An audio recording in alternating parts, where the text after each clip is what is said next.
Барлықтарыңызға қайырлы күн. Бүгін сіздермен жасалуы өте оңай, үйдегі бар заттардан жасалатын торттың рецептімен бөлісетін боламын.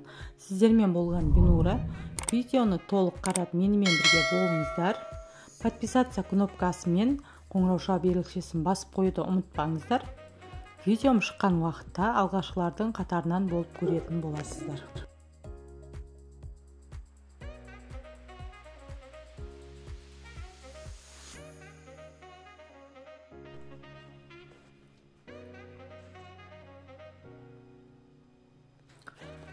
Олай болса, бізге керекті заттар ұн, какао және ас содасы үшеуін араластырып, толық араласқанша, біркелкі масса болғанша араластырамыз. Бұл біздің қою массамыз. Қою массамызды араластырып алдық. Енді сұйық массаларымызды араластырамыз. Ол үшін бізге қажет сүт, сұйық май, 3 жұмыртқа және қант, яғни шекер. Осы сұйықтықтарымызды да қосып, шекері толық ерігенше араластырып аламыз.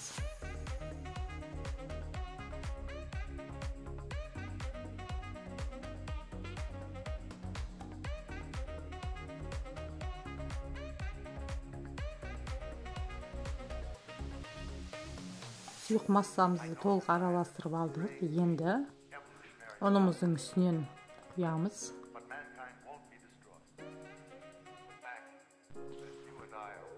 Мұны да араластырамыз. Біркелкі қоймалжың болғанша араластырамыз. Сіздер миксерді пайдалансаңыздар да болады. Міне толық араласып дайын болды. Енді осы сұйықтығымызды 3 кесеге теңдей етіп бөліп аламыз. Оның үстінен алма уксусын қосып және араластырып аламыз.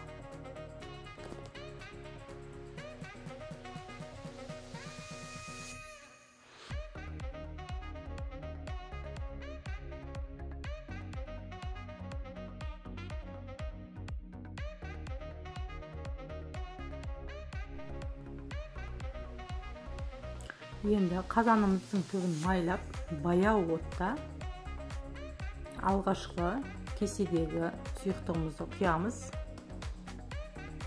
Шеттеріне толықтай лопатканың көмегімен тегізіп шығамыз. Дөңгелек тәрізді етіп, қақпағын жауып 8-9 минутта пісіп шығады. Екі беті де толықтай пісіп шығады. Екінші бетін аударудың қажеті жоқ.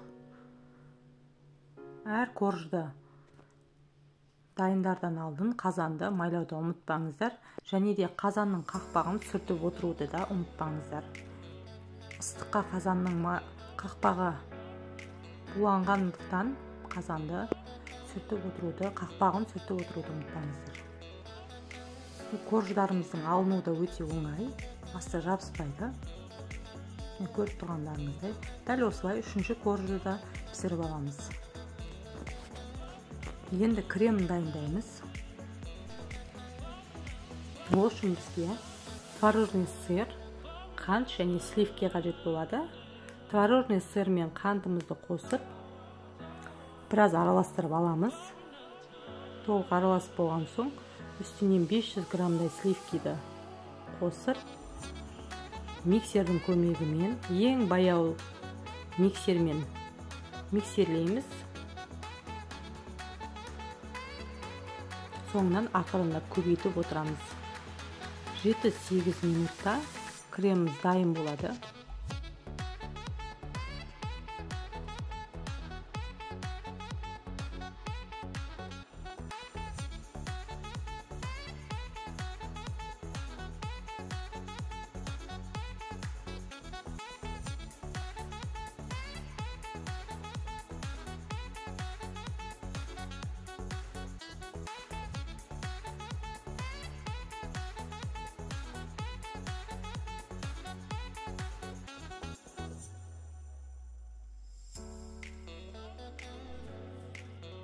Енді корждарымызды жинаймыз.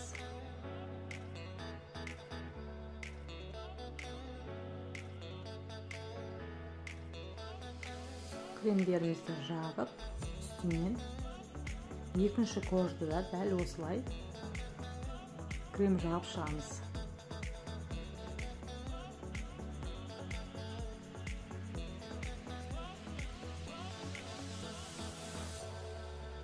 Менде алғашқы кожада пропитка жасауды ұмыттым. Сондықтан да сіздер алғашқы кожаға да пропитка жасаңыздар. Сүтпен немесе суға қантты қосу арқылы жасасаңыздар болады. Яғни тортымыз тез дайын болу үшін.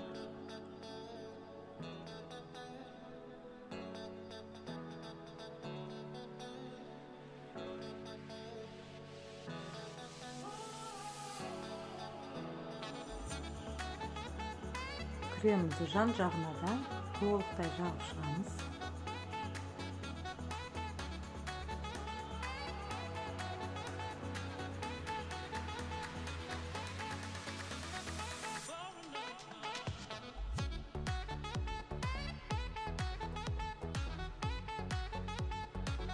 Тортты безендіру, әсемдеу өз қалауларыңыз.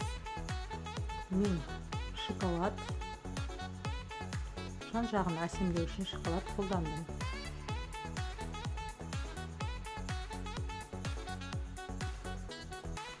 Міне біздің тортымыз дайын.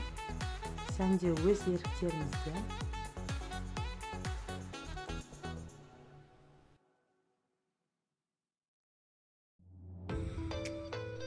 Менің арнама тіркелмеген болсаңыздар, подписацияны басып, қоңырауша белгішесін қойып кетсеңіздер, және де видеоның астына өз пікірлеріңізді жаза кетіңіздер. Сіздермен болған Бинура, назарларыңызға рахмет, сау болыңыздар.